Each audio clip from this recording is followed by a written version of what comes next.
ফুলকপি আর ডিম দিয়ে যে এত মজার নাস্তা তৈরি করা যায় না দেখলে বিশ্বাস করবেন না। এভাবে তৈরি করে বাসার সবাইকে খাওয়ালে আপনার প্রশংসায় পঞ্চমুখ হবে। এই ফুলকপিটা রান্নাঘরে অনেক দিন যাবৎ ছিল, এখন তরকারি রান্না করলে ভালো লাগবে না, এজন্য ভাবলাম ফেলে দিব কিসের জন্য, একটা নাস্তা তৈরি করে দেই, বাচ্চারা আঙুল চেটে পুটে খেয়ে উঠে যাবে। প্রথমে আমি ফুলকপিগুলো কেটে ছাড়িয়ে নিয়েছি। অবশ্যই এই যে গ্রেট করার আগে ফুলকপিগুলো ধুয়ে নেবেন, পরে কিন্তু ধোয়া যাবে না। আমি ফুলকপিগুলো ধুয়ে তারপরে গ্রেট করে নিচ্ছি। আর যারা গ্রেট করতে চাচ্ছেন না, কষ্ট হয়ে যায়, তারা সেদ্ধ করে ম্যাশ করে সেমভাবেই এই রেসিপিটি তৈরি করে নিতে পারেন।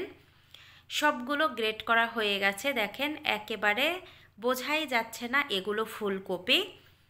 এখন এখানে দিয়ে দিলাম দুটো ডিম।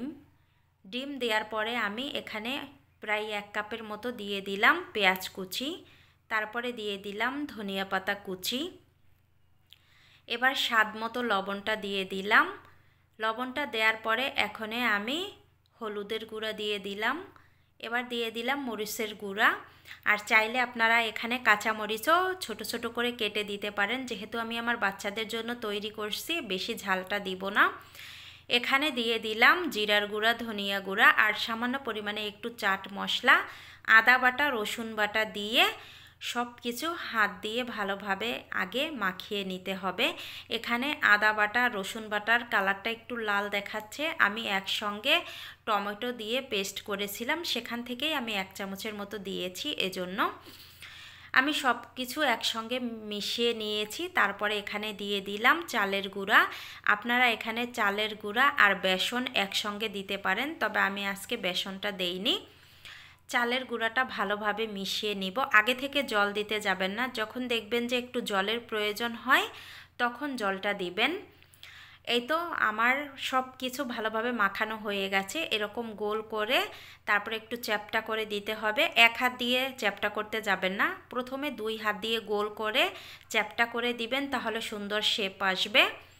এবার ভাজি করার জন্য চুলায় চলে আসলাম।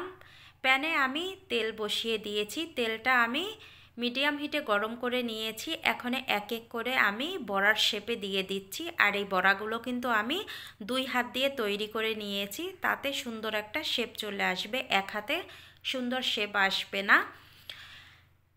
3 থেকে 4 মিনিট জাল করে নিয়েছি আমি একেবারে মিডিয়াম হিটে, লো টু মিডিয়ামে। তারপরে এক এক করে আমি বড়াগুলো উল্টিয়ে দিলাম, উল্টিয়ে এপাশ ওপাশ করে ভাজি করে নিয়েছি। সুন্দর একটা কালার চলে এসেছে, এবার নামিয়ে নিব। সবগুলো বানানো হয়ে গেছে, এখন একটা ভেঙে দেখাচ্ছি।